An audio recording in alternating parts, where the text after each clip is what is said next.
Have you ever wondered why you are here, in this specific moment and place? The idea that the soul chooses the body it will inhabit is a profound and powerful notion that invites us to reflect on our existence.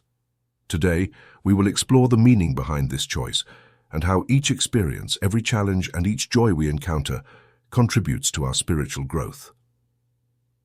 Through this reflection, we will discover that our life is not merely a coincidence, but a journey designed for learning, evolving, and connecting with our true selves. Join us on this journey of self-discovery and understanding, where we will unravel the purpose of our souls and the reason behind the choice of our bodies. In the abode of God, when the moment of the soul's incarnation arrives, a divine impulse is born that releases a part of the essence-bearer of light that we call spirit. The spirit has a high-frequency nature and, in its true form, cannot remain for long in low-frequency worlds. For the spirit to exist on earth, it must lower its frequency, and to do this, it is cloaked in a covering called the soul. This covering serves as a kind of coupling module that unites the spirit with the body. From this moment on, they become as if they were one, and we call them by the word soul. The next covering that already frames the soul is the causal body, better known to us as the ego. It is in this body where our unfulfilled desires, inclinations, fears, phobias, and the karma program for a given incarnation are stored. The next covering is the body of feelings and emotions, also called the astral body. The last shell is the coarsest, our mind body. I use the term mind body because they are inseparable, like twins. The body cannot exist without the mind, for the mind is responsible for all processes occurring in the body, from metabolism to getting up to go to the bathroom at night. And there is another shell that is not indicated anywhere, as it is a mental construction and is not given serious importance, but in vain. This shell is a person's personality, and it has now begun to play the most important role in people's lives. These are the basic shells within which our spirit is framed, and that have a strong influence on our lives. It is this body that is responsible for what happens in our lives, determining our character, inclinations, desires, our karma, etc. The ego is the most underestimated enemy. It is the reason people behave like animals. The shell of the ego can be so dense that the light and energy of the spirit barely penetrate it. It is like placing a small plant on the north side. Of course it will grow, but the stem will be thin and the leaves will wither. The same happens to a person. If a dense layer of ego surrounds them, the light and energy of the spirit penetrate in a dispersed manner, leading to the birth of a violent, bitter, or mentally unstable person. The ego is closely connected with the mind, and like a teletype it transmits to our consciousness through the mind an endless stream of thoughts that, passing through the shell of feelings and emotions, slowly turn our lives into hell. After the death of a human being, a shedding of shells occurs in reverse order. At the same time, the shells of personality and body are shed, then the mind dissolves, and afterward, the astral body is released. After the dissolution of the ego, the spirit disidentifies, shedding the soul's covering like a dress and returning to the abode of God, from which it departed for a new incarnation. The question always arouses interest. How does the soul choose a body? What guides it? Under what tasks and objectives does it choose a particular body? Why this particular body and not another? We as people first look at the external beauty of the physical body and the face of a person. There are beautiful people and people with defects, but how important is external beauty compared to the beauty of the soul? There is a theory shared by regression therapists, according to which the soul, before being reborn in a human body, chooses from several options offered. This theory posits that souls in a special sign see several films about their future life, and choose one of the proposed scenarios for their future life and one of the body variants. The models of future bodies are always individual projects in which individual vital tasks are established that later germinate in the body of the future mother. That is why it is not possible to become pregnant accidentally, to give birth accidentally, to become parents accidentally. Everything is programmed from above. As they say, everything has its time. If a man is not destined to be born at this moment, he will not come to earth. If a woman is not destined to have a child with a man, she will not become pregnant. I remember that when I was young, I had a dream in which I asked a woman, the controller of souls, for a child. And she told me that it was not my time yet, At that time, there was a suspicion of pregnancy that my husband and I were expecting, but as a result, the pregnancy was not confirmed.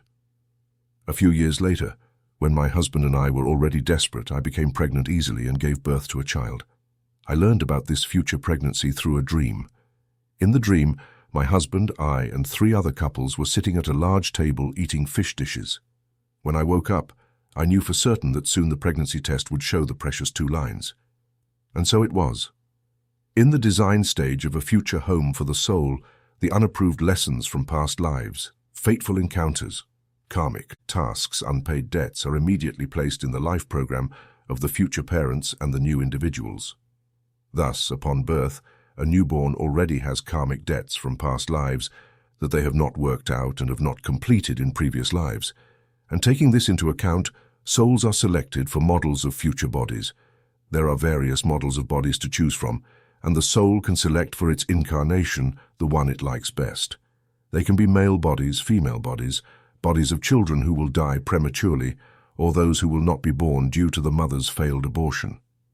All bodies presented for choice have their own character, temperament, a set of various communicative properties, profession, health, appearance, etc. The body is given for the soul's tasks. The soul passes from one material body to another, and its current body, as well as its activity in this life, determines what its next body and next life will be. A living being receives a material body of a certain type depending on its karma. The soul chooses a body for the best fulfillment of its karmic task. The soul knows in advance what mission it must fulfill in the next incarnation. Unlike humans, if in the previous life a human soul had some limiting beliefs, then in a new incarnation, the soul enters the body of a human with opposing beliefs to pass lessons and experience all these states. If a person in the past life worshipped their body, exalted their dexterity and strength, then in the new incarnation, the soul enters the body of a disabled person. The ancient criminal experiences the life of a future crime victim. The point is that the soul goes through its vital tasks, overcoming resistances and difficulties that help it grow and develop on the path to its goal. As the saying goes, what does not kill us makes us stronger. If we adhere to the theory that souls pre-select bodies for their incarnation and that nothing happens by chance, then abortion, or not carrying a pregnancy to term, is one of the scenarios of life. Young souls that have never gone through this are trying out and rehearsing these options, or there may be older souls that prefer to go through another stage of their development and choose to end another earthly life very quickly. It is also believed that souls work out the karma of their past lives, and having worked it out, they arrive at the path of their current destiny. Many people have such a period in the second half of their lives. Most of the time, after the age of 40, people understand wisdom and acquire the necessary knowledge. They begin to realize the meaning and purpose of their lives. During this period, they may change their lifestyle, profession, or place of residence. Then the soul chooses a body for the tasks it faces. It is offered a limited number of bodies from which to choose. The soul is also given the option to choose the geography of its residence and the key events of its destiny.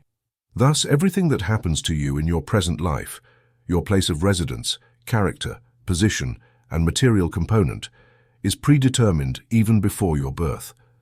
For some of your tasks, for the experience, growth, and development of your soul, you either need to gain new evolutionary experiences or retake tests from past incarnations.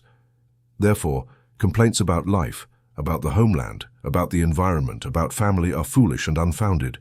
Being in this body and in this place, living this life is your karmic task, conditioned and agreed upon from above. In moments of despair and anger at life, it is always worth remembering while cursing your fate that you chose it among various options before you were born. You voluntarily chose the country in which to be born, normal parents, not billionaires, a partner, children, a religion, an ordinary profession, not the status of a global celebrity. You chose to have a body that may have defects and not to be a beauty queen. You chose to live through accidents, illnesses, tragedies, grief and suffering, as well as happiness, love, hope and joy. Your choice was made from a place of profound wisdom and a deep connection to the Most High, consciously and willingly. Yet, as you navigate life now, this higher wisdom often feels out of reach, leaving you with a sense of dissatisfaction. Your perception is constrained. When compared to eternity, the brief time you have in this incarnation may seem insignificant. However, if your soul made such a choice, it signifies that it was essential for your growth and for a significant experience. Nothing in our lives happens by chance, nor is it unnecessary or bizarre. Every experience you encounter is vital for the evolution of your soul.